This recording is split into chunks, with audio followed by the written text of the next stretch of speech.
24வது அதிகாரம் 12வது வசனம். மத்தேயு 24:12. அநேகருடைய அன்பு தணிஞ்சு போச்சு. தணிஞ்சு போன அன்பை எழுப்பி கொண்டு வரணும். அதுக்கு இந்த ஜெபம் உதவியாக இருக்கும்.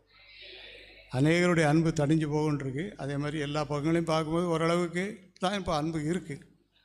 அன்பு குறைஞ்சிட்ருக்கு. அன்பு குறையும் போது அதை விட்டுறக்கூடாது. அன்பு மறுபடியும் என்ன செய்யணும்? பெருகணும். எப்படி பெருகணும்னு சொன்னால் ரோமர் 5:5 படி, ரோமர் 5:5 வாசிப்போம். ரோமர் 5:5. மேலும்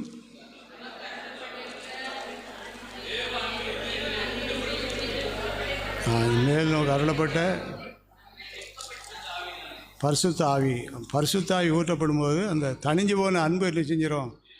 எழும்ப ஆரம்பிச்சிடும். அந்த பரிசுத்த ஆவியின் அன்பை பரிசுத்தாயின் மூலமாக தேவ அன்பை ஆண்டவர் ஊற்றும்படியாக. இதனால் எங்கெங்கெல்லாம் அன்பு தணிஞ்சு போயிருக்கோ அங்கெல்லாம் அன்பு பெருகணும்.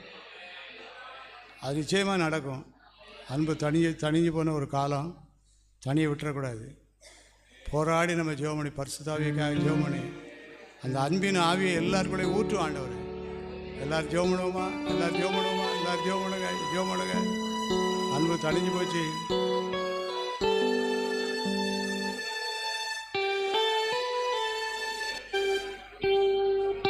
எல்லாரும் ஜெபமணும்.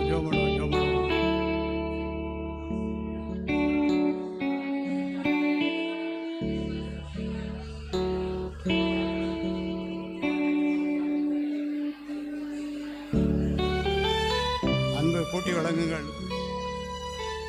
அன்பின் ஆவி எல்லாருக்குள்ளே வரட்டும். அன்பின் ஆண்டவரை சந்திக்க எல்லாரும் ஆயத்தமாக இருக்கணும்.